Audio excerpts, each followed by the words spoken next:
नमस्कार, मैं हूं रुपेश साहू और आप देख रहे हैं हमारी खास पेशकश सियासी रंग। इस पेशकश में हम रोज राष्ट्रीय और स्थानीय स्तर की सियासी हलचलों गतिविधियों से आपको रूबरू कराते हैं। साथ ही आपको बताते हैं कहां क्या और किस तरह की सियासी उठापटक हुई। साथ ही राजनीति के शतरंज पर कौन सी ऐसी नई बिसात बिछी जो कि सियासी गलियारों से लेकर चौक चौराहों तक चर्चा के केंद्र में रही। बहस का मुद्दा बनी, फिर तेज होती गई क्रिया प्रतिक्रिया, आरोप प्रत्यारोपों की जंग, सियासी रंग।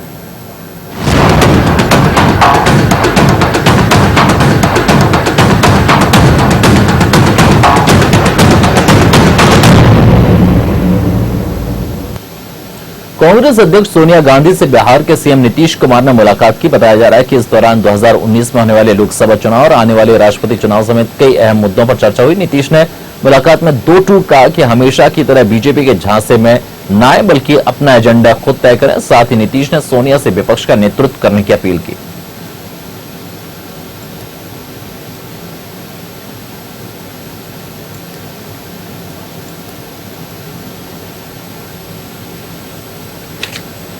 दिल्ली के मुख्यमंत्री अरविंद केजरीवाल ने बीजेपी और कांग्रेस को गंदगी वाली पार्टी बताया है। दोनों दल तुच्छ राजनीति से दिल्ली के लोगों को परेशान करना बंद करें, ऐसा कहना अरविंद केजरीवाल का। वहीं कांग्रेस पर निशाना साधते हुए उन्होंने कहा कि कांग्रेस देश से खत्म हो चुके हैं, लोग कांग्रेस को मतदान कर अपना वोट बर्बाद ना करें।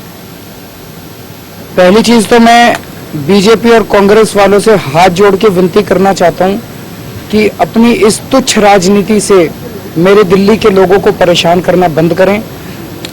दिल्ली के लोगों के साथ इतनी गंदी राजनीति करना बंद करें। आप लोगों की दुश्मनी हमसे है। मेरे घर की बिजली काट लो तुम लोग, मेरे घर का पानी काट लो, मेरे घर का सीवर काट लो, मैं तुमसे लड़ लूंगा, लेकिन मेरे दिल्ली वालों को तुम परेशान करना बंद करो। तो अरविंद केजरीवाल ने एक बार फिर निशाना साधा बीजेपी और कांग्रेस के नेताओं पर, और जिस तरह की भाषा का इस्तेमाल करते हैं अरविंद केजरीवाल, वही भाषा उन्होंने एक बार फिर यहां पर बीजेपी और कांग्रेस पर आरोप लगाते हुए कहा। सीधे तौर पर उन्होंने कहा कि गंदी राजनीति बंद करें बीजेपी और कांग्रेस के नेता। बहरहाल हमारे साथ जुड़ गए हमारे सहयोगी विनोद बंसल। विनोद जी, केजरीवाल साहब ने फिर आरोप लगाए हैं और आरोपों में हमेशा घेरे में रहते हैं बीजेपी के लोग और कांग्रेस के नेता। क्या आपको लग रहा है, क्या कुछ विशेष कहा अरविंद केजरीवाल ने? देखिए, अरविंद केजरीवाल ने कहा है कि अगर बीजेपी सत्ता नगर निगम में तो बैठी है, यदि दिल्ली के लोग बीजेपी को वोट देते हैं और आने वाले टाइम में, क्योंकि दिल्ली डेंगू के मामले में सबसे ऊपर रहता है, डेंगू के पेशेंट यहाँ पर बहुत ज्यादा होते हैं, इलाज की जो प्रॉब्लम्स है वो यहाँ पे क्रिटिकल रखी है। तो केजरीवाल जी ने साफ साफ बोला है कि अगर दिल्ली के लोग बीजेपी को सपोर्ट करते हैं तो डेंगू के लिए वह स्वयं ही जिम्मेवार होंगे। क्या आपको लग रहा है कि जिस तरह के आरोप लगाए हो, और आज अंतिम दिन था एमसीडी के चुनाव को, अब लगातार इस तरह की बयानबाजी होगी और कीचड़ उछाला जाएगा आने वाले? जी देखिए, जहां तक अरविंद केजरीवाल की बात की जाए तो कहीं ना कहीं वो सुर्खियों में रहना पसंद भी करते हैं और आरोप प्रत्यारोप उनके ऊपर में लगता भी रहता है। और कहीं ना कहीं इस चीज को कहा जाए, आज हमने कई क्लस्टर एरिया का भी मुआयना किया था, वहां पर बिजली पानी को लेकर के तो जो लोग थे वो एक केजरीवाल के साथ थे, लेकिन कई ऐसे वादे भी थे जो लोग केजरीवाल जी के साथ नहीं थे। तो कहीं ना कहीं ये कहा जा सकता है कि जो उन्होंने शब्दों का प्रयोग किया वह जो है काफी निंदनीय है। जी विनोद जी, क्या आपको लग रहा है कि उपचुनाव में एक बड़ी हार हुई है अरविंद केजरीवाल के, उनके कैंडिडेट की जमानत तक जब्त हो गई, और जो कि सर्वे आ रहे हैं एमसीडी चुनाव के पहले, इसमें भी आम आदमी पार्टी को बहुत ज्यादा बहुमत में नहीं दिखाया जा रहा है। क्या आपको लग रहा है कि अरविंद केजरीवाल अब इस तरह की बयानबाजी करेंगे जिससे आखिरी समय में कुछ वोट बटोरे जा सके या लोगों को किसी तरीके से अपने पक्ष में किया जा सके? जी बिल्कुल ठीक कह रहे हैं आप। आखिरी वक्त है क्योंकि परसों वोटिंग भी होनी है। अरविंद केजरीवाल इन बयानों को अगर लेकर के आ रहे हैं, इन अपशब्दों का प्रयोग कर रहे हैं, तो वह उनके लिए हो सकता है घातक भी सिद्ध हो। और कहीं ना कहीं जिस तरीके से हम कहें कि कांग्रेस की बात, कांग्रेस से कई नेता टूट करके बीजेपी में शामिल हुए, तो बीजेपी इस चीज का जो है फायदा उठा सकती है। नगर निगम के चुनावों में बीजेपी ज्यादा से ज्यादा वोट भी ले सकती है, ज्यादा से ज्यादा सीटें भी लेके जा सकती है।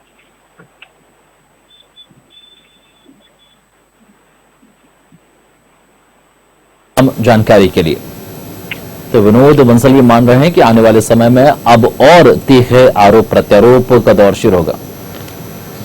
अरविंद केजरीवाल ने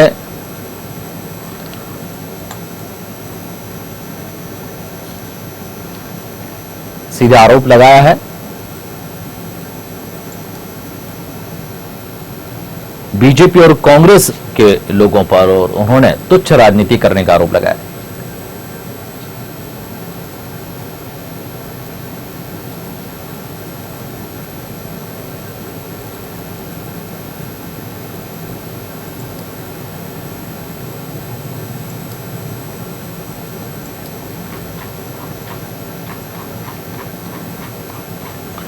यहां से बढ़ेंगे उत्तर प्रदेश की ओर और उत्तर प्रदेश में आपको बता दें कि इलाहाबाद में 2019 में होने वाले अर्ध कुंभ के लिए उत्तर प्रदेश सरकार ने तैयारियां शुरू कर दी हैं। इन्हीं तैयारियों को लेकर सीएम योगी ने लखनऊ में एक समीक्षा बैठक की। इस दौरान सीएम आदित्यनाथ योगी ने अक्टूबर 2018 तक सभी तैयारियां पूरी करने के निर्देश दिए। इसके साथ ही कुंभ में आने वाले तीर्थ यात्रियों की सुविधाओं और प्रदेश के तमाम मूलभूत व्यवस्थाओं पर चर्चा हुई।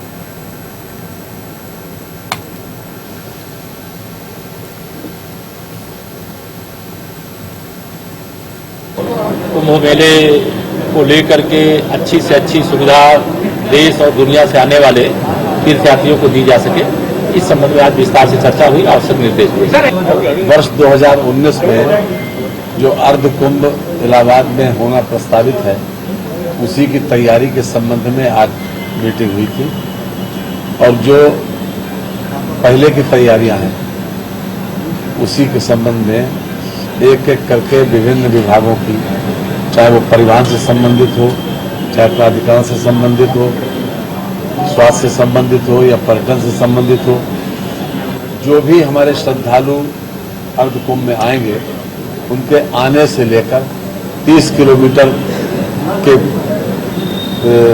स्थान से और उनके जाने तक सारी व्यवस्थाएं, जितनी भी जो उनकी आवश्यकताएं हैं और जो श्रद्धालु महसूस करते हैं, जो सुविधाएं दे सकते हैं, उन सभी पहलुओं के ऊपर आज एक प्रारंभिक चर्चा हम लोगों ने माननीय मुख्यमंत्री जी की अध्यक्षता में की है।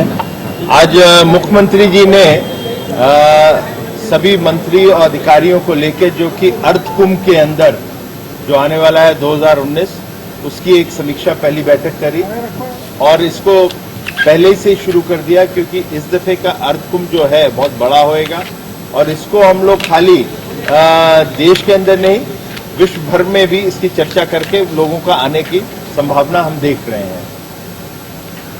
तो सीएम योगी ने एक समीक्षा बैठक की है। इलाहाबाद में अर्ध कुंभ की तैयारियां अब शुरू हो गई। 2019 में अर्ध कुंभ लगाया जाएगा। इसके लिए मुख्यमंत्री ने अभी से तैयारियां शुरू कर दी। हमारे साथ जुड़ गए हमारे संवाददाता राजू। बताइए कि समीक्षा बैठक हुई है, 2019 की तैयारियां शुरू हो गई, 2019 में लोकसभा के चुनाव भी हैं, वो सारी तैयारियां एक साथ होंगी। रूपेश, सबसे पहले मैं आपको बताना चाहूंगा, उत्तर प्रदेश के मुख्यमंत्री योगी आदित्यनाथ ने आज एनेक्स में बैठक की है। बैठक में अर्ध कुंभ मेला को लेकर, प्रयाग मेला को लेकर होने वाले अर्ध कुंभ से संबंधित सभी तैयारियों को प्रत्येक दफा में अक्टूबर 2018 तक पूरा किया जाने का निर्देश दिया है और वही उन्होंने कहा कि अधिकारियों सुनिश्चित करने की मेले में किसी भी दशा में अव्यवस्था उत्पन्न न हो तथा श्रद्धालुओं को कठिनाई का सामना न करना पड़े। उन्होंने ये भी कहा कि प्रयाग में प्रतिवर्ष माघ मेले के साथ ही सामना समय समय पर अर्ध कुंभ तथा महाकुंभ का आयोजन होता रहता है। ऐसे में इन बड़े आयोजनों की व्यवस्था को स्थायी रूप में देखने के लिए मेला प्राधिकरण के गठन का भी विचार किया गया है। वही मुख्यमंत्री योगी आदित्यनाथ ने आज शास्त्री भवन में अर्ध कुंभ 2018 और 19 की तैयारियों से संबंधित उच्च स्तरीय बैठक की है, अध्यक्षता कर रहे थे और कहा है कि मुख्य सचिव और मेला के जो भी अधिकारी हैं जो वो तैयार रहे और किसी भी तरीके की अगर श्रद्धालुओं को कोई प्रॉब्लम परेशानी आती है तो उसके लिए मेला अधिकारी से लेकर मुख्य सचिव इसमें दोषी पाए जाएंगे। जी, एक लंबा समय है राजू अभी 2019 में और अर्ध कुंभ में, और क्या आपको लग रहा है कि जब से योगी आदित्यनाथ आए हैं ताबड़तोड़ निर्णय ले रहे हैं और कई सारी जगहों पर वो औचक निरीक्षण भी करने पहुंचते हैं, और जिस तरह से एक और जबकि कुंभ हुआ था इलाहाबाद में, प्रयाग में कुंभ लगा था, वो उसकी भी पूरे विश्व में सराहना हुई थी। ये जो लगने वाला कुंभ है अर्ध कुंभ 2019 में, ये उससे बृहद हो सकता है, बड़ा हो सकता है, क्योंकि योगी आदित्यनाथ योगी हैं और धर्म कर्म से जुड़े हुए व्यक्ति हैं। देखिए, रूपेश में बताना चाहूंगा, अगर योगी आदित्यनाथ की बात करें, वो हिंदुत्व नेता है। अगर पुरानी सरकार की अगर बात करें अखिलेश यादव की, तो 2013 में जिस तरीके से वहां कुंभ मेला जो महाकुंभ लगा था, उसमें बिजली से लेकर कानून व्यवस्था को लेकर यात्रियों को आने जाने को लेकर, अगर दिव्यांग व्यक्ति की अगर बात करें तो उसको देखते हुए अखिलेश यादव ने काफी प्रयास किया, काफी पैसा खर्च हुआ था। तो योगी आदित्यनाथ चाहते कि 2019 में नरेंद्र मोदी फिर प्रधानमंत्री का चुनाव लड़ेंगे, एक बार फिर उत्तर भारत में उनकी सरकार बने 2019 में। और उसी को देखते हुए उन्होंने जिस तरीके से पावर को फैसले कर रहे हैं, जगह जगह जाके औचक निरीक्षण करते हैं, क्योंकि वो जिस तरीके से अधिकारी और पुलिस पर शिकंजा करते हैं, वो चाहते हैं कि उत्तर प्रदेश के अंदर किसी भी तरीके का अराजक तत्व न रहे। क्योंकि 2019 नजदीक है, मोदी जी को दोबारा से प्रधानमंत्री देखना चाहते हैं। और अगर बात करें वहीं पर राम मंदिर की, तो राम मंदिर की भी बात करते हैं। अब क्या है उसमें सुप्रीम कोर्ट का मामला रहेगा। जी राजू बहुत बहुत धन्यवाद हमारे साथ जुड़ने के लिए, तमाम जानकारी के लिए। तो राजू बता रहे थे कि तैयारियां शुरू हो गई हैं और भव्य आयोजन होगा, और इसकी पूरी तैयारियां योगी आदित्यनाथ स्वयं उन्होंने ये काम अपने हाथ में ले लिया है। वीआईपी कल्चर के खिलाफ प्रधानमंत्री नरेंद्र मोदी सरकार की मुहिम का असर साफ दिख रहा है। लखनऊ में सीएम आदित्यनाथ योगी ने फरमान जारी कर लाल बत्ती और नीली बत्ती पर रोक लगा दी। इसके साथ ही सीएम योगी भी बिना लाल बत्ती लगे वाहन में सवार नजर आए। सीएम योगी ने इस फैसले को अच्छी पहल बताया।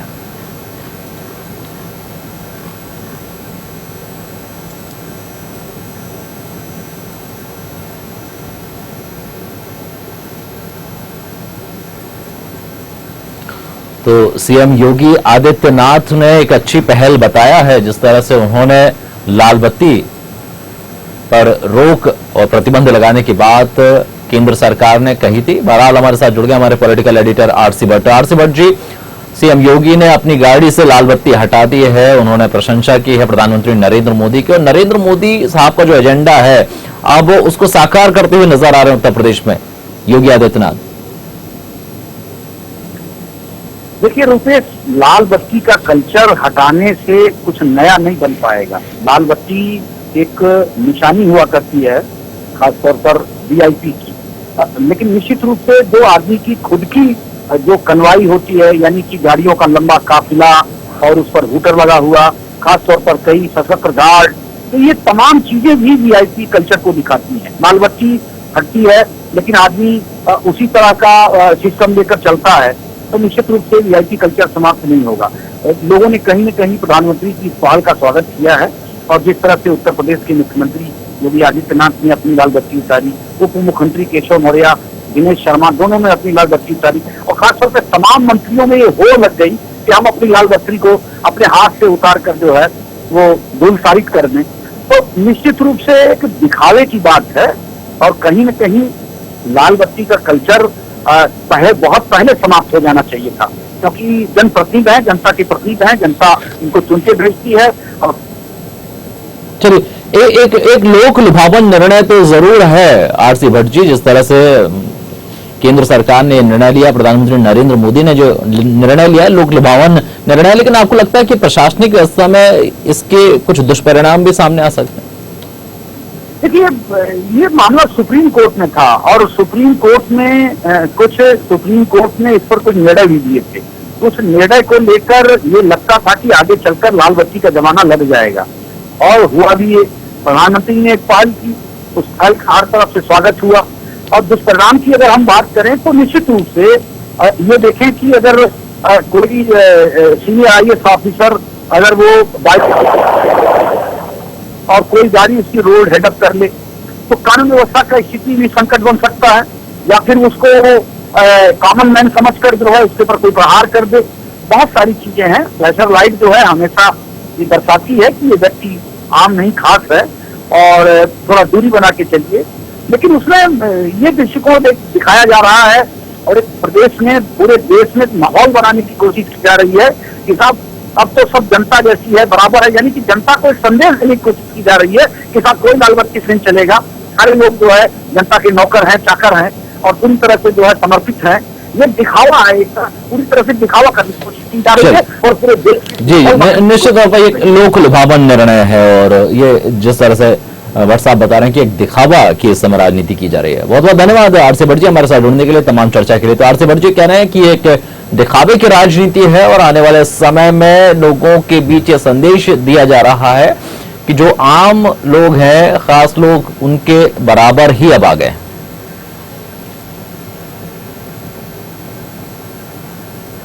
केंद्रीय रेल मंत्री सुरेश प्रभु स्पेशल ट्रेन से उमरिया पहुंचे, जहां स्टेशन पर रेलवे अधिकारियों सहित सांसद ज्ञान सिंह और बीजेपी नेताओं ने उनका स्वागत किया। इस दौरान रेल मंत्री ने बताया कि देश में पर्यटन को बढ़ाने के उद्देश्य से टाइगर रेल नामक ट्रेन चलाई जा रही है, जिसका मध्य प्रदेश और छत्तीसगढ़ में विस्तार किया जाएगा।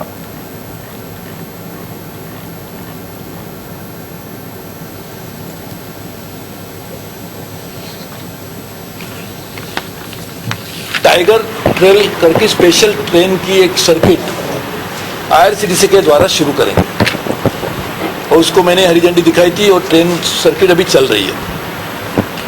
इसके पीछे ये कल्पना है कि हमारे देश में और खास करके मध्य प्रदेश छत्तीसगढ़ में, मध्य प्रदेश में तो ज़्यादा, जो हमारे टाइगर के पार्क से इससे बड़ी मात्रा में लोग आकर पर्यटन में बहुत बड़ी बढ़ोतरी हो सकती है।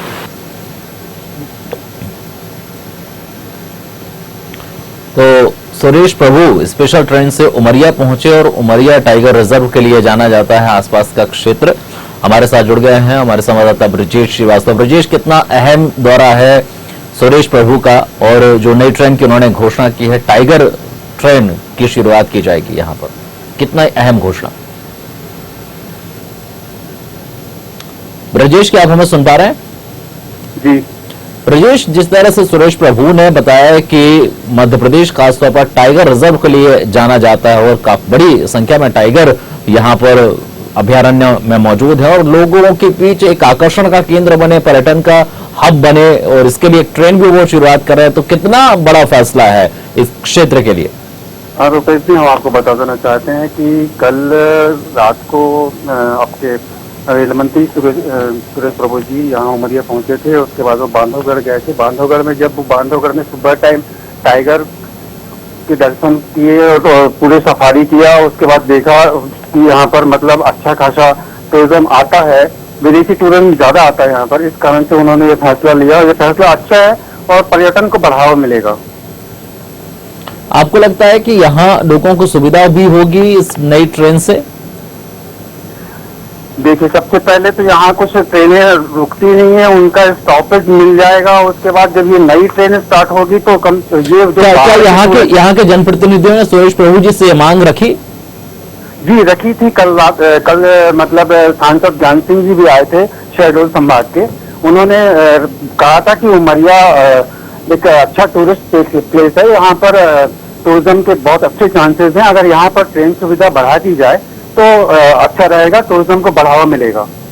चलिए, सुरेश प्रभु जो जाने जाते हैं वो रेलवे में उनकी अच्छी छवि है, क्योंकि जब से उन्होंने रेलवे को ज्वाइन किया है, जब से वो रेल मंत्री बने हैं, रेलवे ने लगातार विस्तार किया है, रेलवे ने नई मुकाम हासिल किए हैं, अब ज्यादा सुविधाएं, वायु टॉयलेट भी लगा दिए गए हैं।